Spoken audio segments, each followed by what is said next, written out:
les promesses que Satan a tuées, qui sont cachées, que personne ne connaît, que personne n'a vu, à cause du voile qui a été déchiré, du haut jusqu'en bas, ces promesses seront visibles à un grand nombre de personnes.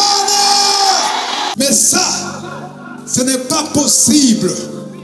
C'est impossible même si tu n'as pas invité Jésus dans ta vie. Si tu vis une vie de mensonge, si tu vis dans le péché, dans l'adultère, même si tu n'es pas un adultère, même si tu n'es pas un voleur, même si tu es intègre et correct, même si tu aides les pauvres, les veuves, les orphelins, aussi longtemps que tu ne t'es pas repenti, tu n'iras jamais dans la présence de Dieu. Tu n'auras jamais l'avantage. Tu ne vas jamais profiter de ce que Jésus a fait sur la croix.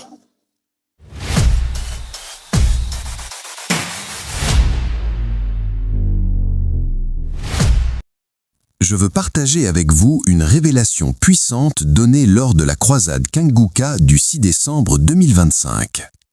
L'évangéliste Chris Ndikumana a expliqué un passage que beaucoup lisent sans comprendre la profondeur. Matthieu 27, 51 à 53. La Bible dit qu'au moment où Jésus meurt, des saints qui étaient morts sont sortis de leur tombeau et sont apparus à beaucoup de personnes. Ce n'est pas juste une scène spectaculaire. Ndikumana révèle que cela représente les promesses, les projets et les destinées que l'ennemi a enterrées dans nos vies.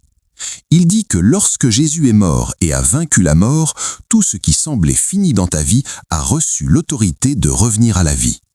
Et la Bible précise, ils sont apparus à beaucoup de personnes. Cela veut dire, quand Dieu restaure, tout le monde le voit.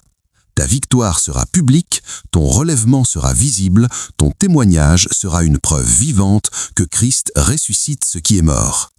Mais Ndikumana a mis une nuance essentielle. On ne peut pas demander à Dieu de ressusciter nos promesses si on ne connaît pas d'abord celui qui ressuscite. Nous allons écouter ensemble cette partie de l'enseignement, puis nous reviendrons pour commenter. N'hésitez pas à prêter beaucoup attention, car c'est très révélateur ce message. On y va. Jésus poussa de nouveau un grand cri et rendit l'esprit. Et voici, le voile du temple se déchira en deux. Arrête là. Quand est-ce que le voile s'est déchiré? Juste après quoi? Quand Jésus a expiré. Dites, je suis content qu'il a expiré. C'est pour cela que Jésus a dit, chaque fois que vous êtes ensemble, entre frères et sœurs dans le Seigneur, rappelez-vous de quoi? Pas de ma naissance. Quoi? De ma mort. Parce que c'est la mort qui a déclenché. C'est la mort de Jésus qui a inauguré la nouvelle route libre et vivante. Continue. Depuis le haut jusqu'en bas, la terre trembla. Attends, depuis où? Il y a un frère qui est content là. Que Dieu te bénisse. Il s'est levé. Il était assis. Il s'est levé. Tout le voile était déchiré. Pas à partir du milieu. Il n'a pas été percé. Le corps de Jésus a été percé. Quand le sang et l'eau est sorti, tout le voile. Et ça, c'était l'inauguration. Vous savez, la route de Calavi, quand elle a été inaugurée par, je ne sais pas si c'est le maire, quelqu'un a inauguré ça avec un ciseau. Il y a une lance qui a percé Jésus.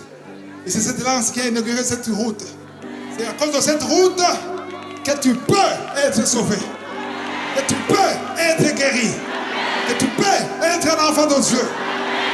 Alléluia. Depuis le haut jusqu'en bas. La terre trembla. Les rochers se fendirent. Les sépulcres s'ouvrirent. Et plusieurs corps des saints qui étaient morts ressuscitèrent. Attends. Plusieurs corps des saints. Ce soir, ce ne sont pas des saints qui vont ressusciter.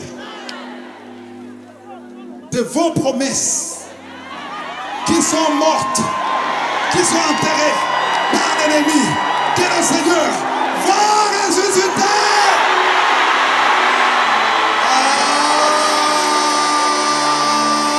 À partir de ce soir, tu ne vas plus pleurer. Seigneur, tu m'as abandonné. Seigneur, tu m'as oublié. Non, non, dites non. Non, non. Tu vas confesser la parole de Dieu. Tu vas ouvrir ta bouche. Tu vas confesser son nom. Tu vas dire, Seigneur, merci. Merci. Merci pour ton sang. Alléluia. Continue, Esdras 53.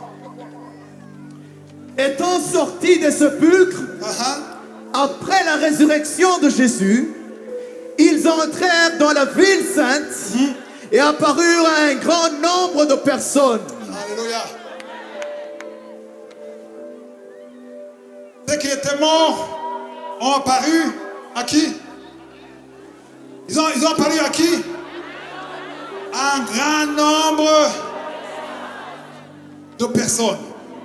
Les promesses que Satan a tuées, qui sont cachées, que personne ne connaît, que personne n'a vu, à cause du voile qui a été déchiré, du haut jusqu'en bas, ces promesses seront visibles à un grand nombre de personnes.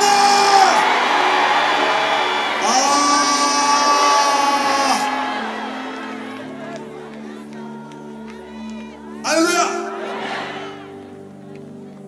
Mais ça, ce n'est pas possible. C'est impossible même. Si tu n'as pas invité Jésus dans ta vie. Amen. Si tu vis avec une femme ou avec une fille qui n'est pas ta femme, tu n'auras jamais l'avantage. Tu ne vas jamais profiter de ce que Jésus a fait sur la croix. Si tu vis une vie de mensonge,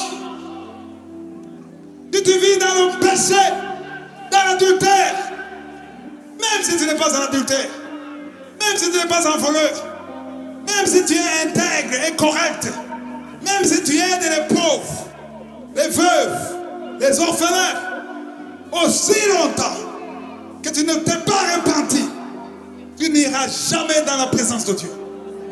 Tu n'iras jamais au ciel. La voie du ciel, la voie obligée. Je ne le dis pas seulement pour les Béninois. Je le dis pour le monde entier. Ceux qui me suivent sur YouTube. Si tu vis dans le péché, dans la fornication, tu ne peux pas entrer au ciel. Vous êtes fâchés contre moi? Vous m'aimez encore? Est-ce que vous m'aimez encore? Que je continue? Bien sûr.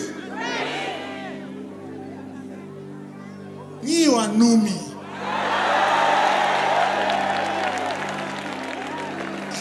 Ni wanumi tao. Je vous dis ça parce que je vous aime. Je vous dis ça parce que c'est le message que le Seigneur m'a donné.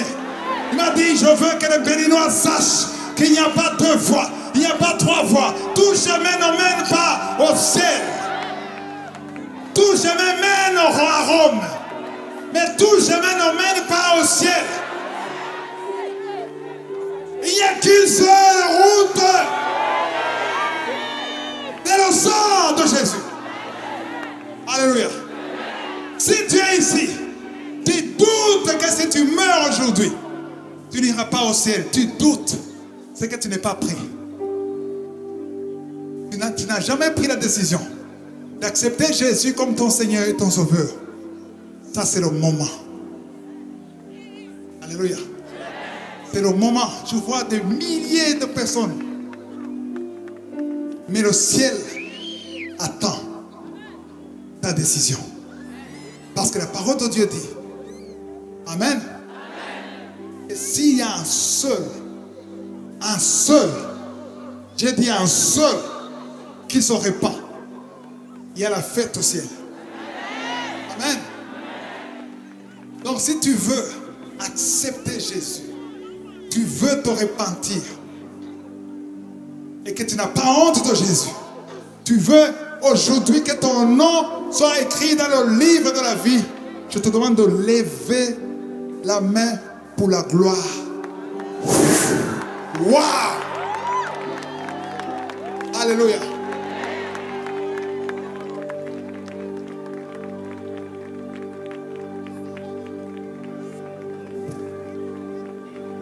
Amen. Il y a de la puissance dans le nom de Jésus. Je vois des milliers de mains levées pour la gloire de Dieu. N'aie pas honte, n'aie pas honte. Jésus est fier de vous. Il y a la fête au ciel. Alléluia. Ton nom sera écrit dans le livre de la vie. Alléluia. Waouh. Je suis content. Vous êtes content? It's power in the name Jesus. Il y a de la puissance dans le nom de Jésus. Si j'ai pris l'avion pour venir jusqu'au Bénin, c'est pour ce moment précis. Alléluia. C'est pour ce moment précis. Tu peux être guéri du cancer, mais tu mourras après. Tu peux être guéri du sida, mais tu mourras après. Alléluia. Mais si tu prends la décision, si tu prends la décision d'accepter Jésus, Jésus a dit, c'est lui qui croit en moi. Mais après la mort, il va continuer à vivre. Autrement dit, si tu es sauvé, tu as accepté Jésus, la mort n'a plus de pouvoir sur toi. La mort peut tuer le corps, mais la mort ne tuera pas l'âme. Ton âme ne mourra pas. J'ai dit ton âme ne mourra pas. Levez encore vos mains.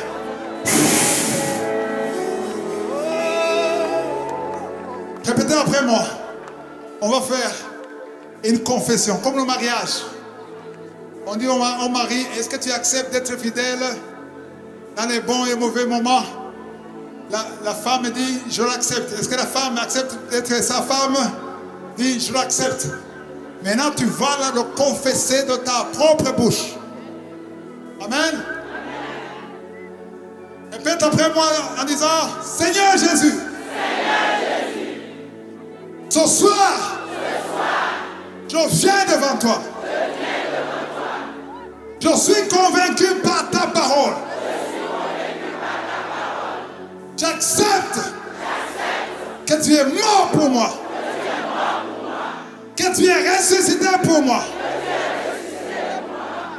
Et je te demande de me pardonner pour tous mes péchés.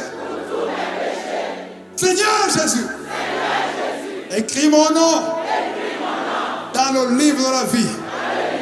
Prends ma main. Prends ma main. Prends ma main. Guide-moi. Envoie-moi ton esprit jusqu'à la fin de ma vie.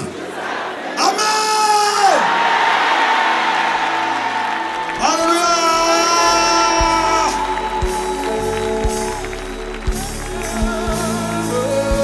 Acclamez le Seigneur. In the name of Jesus, there is power. In the name of Jesus, to break every chain, break every chain, break every chain. There is power, there is power in the name of Jesus. Ceux qui ont levé la main, j'ai un seul mot pour vous. Félicitations. Parce que vous avez pris une décision. Ceux qui ont vu, ceux qui vont voir ça sur YouTube, suivez et répétez ce que j'ai dit. Et la foi dans ton salon, dans ta chambre. Parce qu'aujourd'hui, dans la présence de Dieu, n'est pas en Israël. La présence de Dieu n'est pas dans le temple. La présence de Dieu n'est pas dans le tabernacle. La présence de Dieu se trouve où? Alléluia! Aujourd'hui, c'est un jour spécial pour vous. Levez encore la main. Seigneur, je te montre tous ceux qui ont levé la main. Je suis content, impressionné par la puissance de ta parole. Je prie pour chaque personne, chaque homme, chaque femme, enfant, vieux, vieille, qui a pris la décision d'accepter ce que tu as fait à la croix. Je te demande, Seigneur, de les accompagner avec ton esprit. Accompagne-les avec ton esprit. Que tous les plans de Satan de voler la semence qui a été semée dans le cœur échouent au nom de Jésus. Le Seigneur me montre que parmi vous, il y aura des serviteurs de Dieu. Il y a des hommes qui étaient enfouis, cachés par l'ennemi, que le Seigneur veut utiliser. Alléluia! Alléluia! Que tout le monde acclame pour ces âmes sauvées.